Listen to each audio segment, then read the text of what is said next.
In the early drafts of this script, I was originally going to speak on a subject that was specific to the Tau. Honestly, though, I think it's indicative of a larger problem. You see, Raw and Rye exist in every nerd game. But we players of Games Workshop games have a bit of a different experience to it.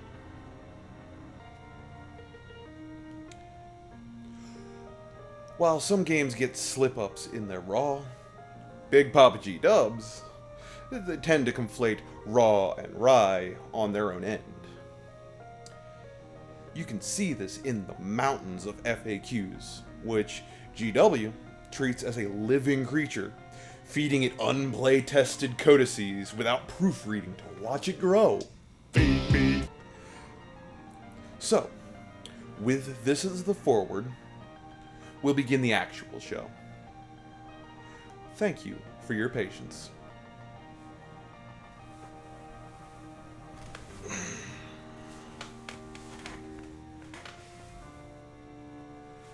Hey guys, we're going to be trying out cue cards today. So, I'm Pure Tide here again, the Jack Hearts and Master of Smarts. Today, I'd like to take a moment to talk with you about the rules we use and the mechanics we live by. For the sake of clarity, I want to explain the jargon.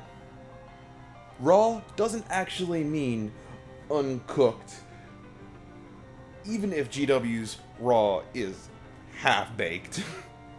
And rye isn't a type of chew. See, those letters are capitalized. Raw is short for rules as written, and rye is short for rules as intended. They're both flawed approaches, to be quite honest. Now, for the next several minutes, we're going to talk about why and how and what side of the proverbial fence is best. Here's a spoiler warning. There is no best side. As with all things in life, it's a balance. A middle ground. Moderation in all things you'll find tends to be the answer.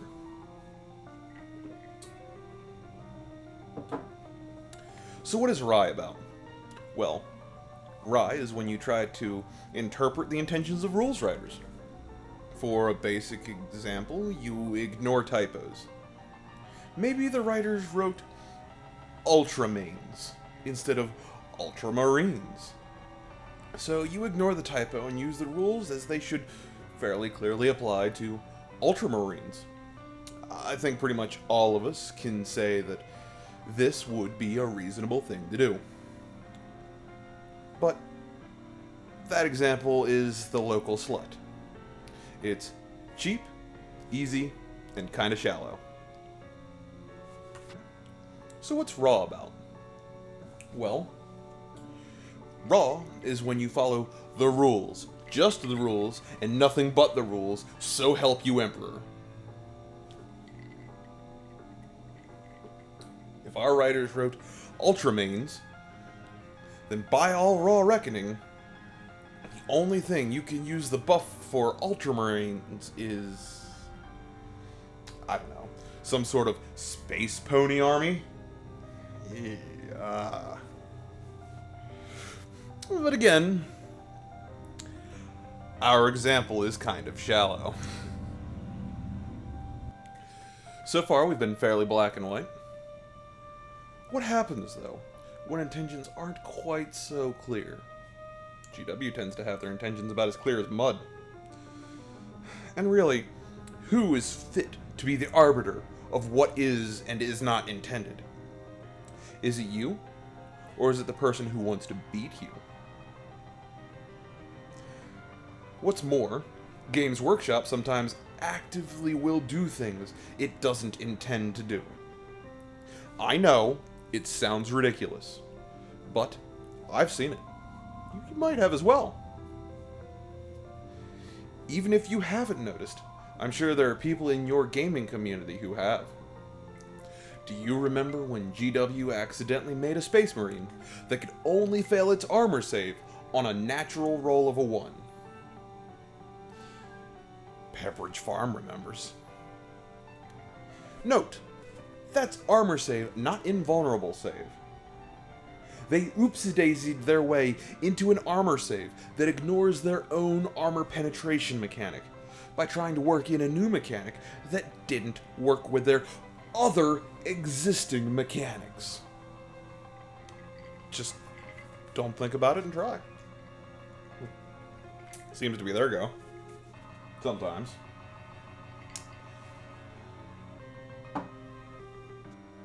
Many would say that that was clearly not intended in the rules. But as a Xenos player myself, who regularly sees GW give Space Marine things that are just flat out better than other things in every way, a Space Marine with a truly impenetrable armor is not inconceivable. I cite the Iron Hand's untouchable Leviathan of Doom as evidence. It exists, or at least it did for a while. And what about more basic things? Do you remember when GW let Grey Knights pass their invulnerable save on a 2? Pepperidge Farm remembers. And evidently, they didn't intend that either. But honestly, that didn't seem genuinely unintended. For basically the only Terminators in the game who whole cloth don't have access to a Storm Shield, 2 models in the entire army having access to a 2-up invulnerable save isn't unreasonable. It's also fairly realistic. There's still to this day an army that has access to a 2-up invuln save. I'm looking at you, Dark Eldar, with your Shadow Field. Both the Dark Eldar 2-up invuln and the Grey Knight 2-up invuln were conditional and fairly rare in the army. It was normal. But GW? Well, we can't have an otherwise weak army have something useful. Someone could make a niche build and disrupt the tournament that way. Shame, shame. So, in a game where you compete against an opponent, not only can we not draw the line of what is fair between Raw and Rye, I'd say it's unfair to even decide who has the right to make the call. Short of GW themselves. G-Dubs is not going to do that. Unfortunately, that means that full Raw looks like the only answer there. Honestly though, we're smarter than that. We play a thinking man's game after all. But sometimes, GW really does screw up as bad as the Ultramain's example from earlier. They just usually do it to Xenos. So nobody really cares. Anyway, and when they do it to an Imperial army, it usually gets fixed. And usually pretty fast. Do you remember when Tau had the war gear that let them shoot 2 weapons? Pepperidge Farm remembers. The general consensus among wargamers was that Tau couldn't fire 2 weapons in Overwatch. This issue persisted through 5th edition, 6th edition, and finally came to an end in 7th edition, but only after it affected a Space Marine. Yep, we got an FAQ for it, but it didn't directly address Tau. It addressed the Tech Marine, who also got to fire 2 weapons. They got an FAQ, so Tau got to fire 2 weapons in Overwatch, like their Space Marine big brothers. I'm totally not salty. Yes, I am.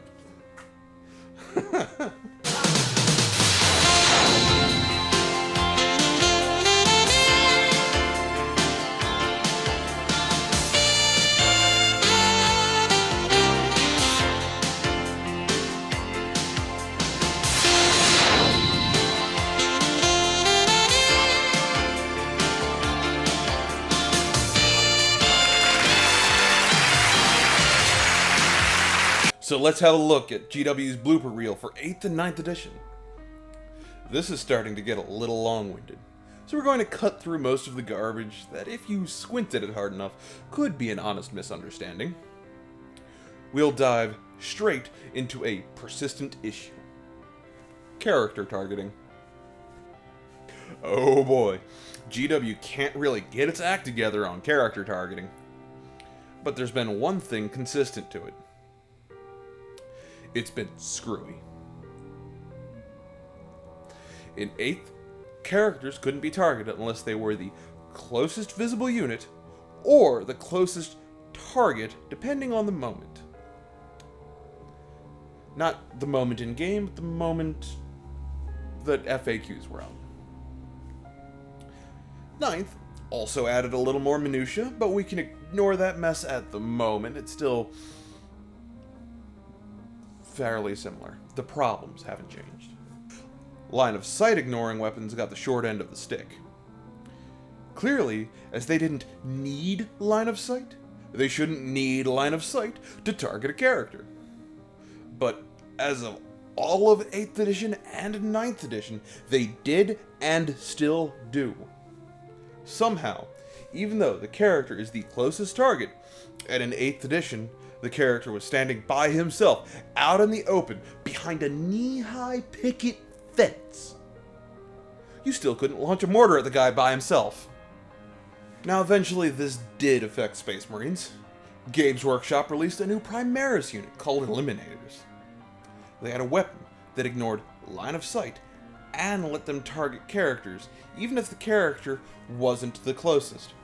However, like all line of sight ignoring weapons, there was nothing specifying they could target characters without line of sight. You can ignore line of sight, and you've got the sniper rule. But they completely botched the issue that affected every other line of sight problem. It got an FAQ, sure. It affected a Space Marine. But then, it still didn't fix the line of sight weapons, it just fixed the Eliminator's Mortis rounds. There's still more examples out there of Raw being all kinds of screwy. Karn still can't use his reroll one's ability, so he still hits himself instead of enemies. The Dark Angels Index gives Ezekiel +1 to Interromancy powers from Codex Dark Angels, while in the same index saying you can't use anything from Codex Dark Angels. You know, good stuff. All of these things create trust issues in we gamers. I can tell you that the latest FAQ for Tau, at the time of recording, created a schism. And that's what inspired this video. Look at that. You see that? Monka now lets you shoot as if you haven't moved. Period. In 9th edition, fall back is a standard form of move. It's not an addition to your move. It's not... Advance isn't an addition to your move. It's just a move. So, if you didn't move, you didn't fall back.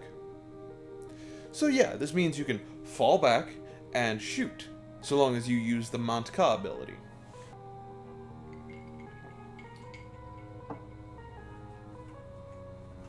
Man, how many of these are left? 5. 2, 3, 4, 5, oh, 6. Well, I suppose it doesn't matter that I can't count anymore. Tons of Tau players didn't believe that Monka worked that way when the FAQ dropped. I was one of them, I admit. We Xenos players are in a bit of a toxic relationship with G-dubs. We want to feel the love, but we can't trust what they say is real. We've been lied to and gaslighted before. But really, look at the old text. You see that? What's the difference? Well, Montka no longer specifies advance. Now, we give it the best Steelman argument we can for an alternate reading. If they didn't mean for fall back and shoot, then what did they have in mind when they changed this to take out advance? In 9th edition, the only thing that suffers a penalty for move and shoot heavy weapons is infantry.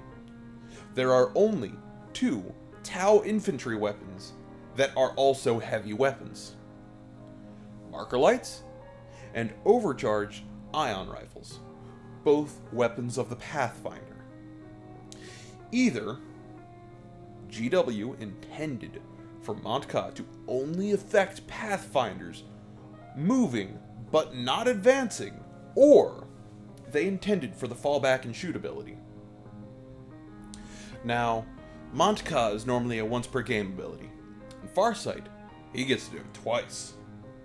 Either Games Workshop intended for Farsight to specifically babysit Pathfinders only, kinda ridiculous, or they legitimately intended the fallback and shoot ability. Yet still, there are people in the Tau community who don't want to take the option. We're just so used to GW smacking us on the nose when we reach out to take a treat. Now, we've been through plenty of examples, and shown there's a lot of gray in the middle of our black and white. At this point, the thing we need to deal with is what to do with the information at hand. And the war game that we've chosen to love. Well, conventional wisdom is to work with your tournament organizer. But maybe you're not going to a tournament. But most of the stores I've been to, at least, have someone that everyone respects as having seniority. What I'm saying is to ask a third party, someone not involved in your game and with no vested interest in your side or your opponent's side. Try not to ask that guy who still hasn't developed social skills, or that guy who has favoritism or hatred of a particular side. And of course, there's still the dice-off. Ultimately, I'm calling on each and every one of us to be a more reasonable person and a more reasonable player. I want you to be more reasonable, to give your opponent's screwy rules the benefit of the doubt, and to try to take less advantage of the rules. I know you've got it in you. I believe in you.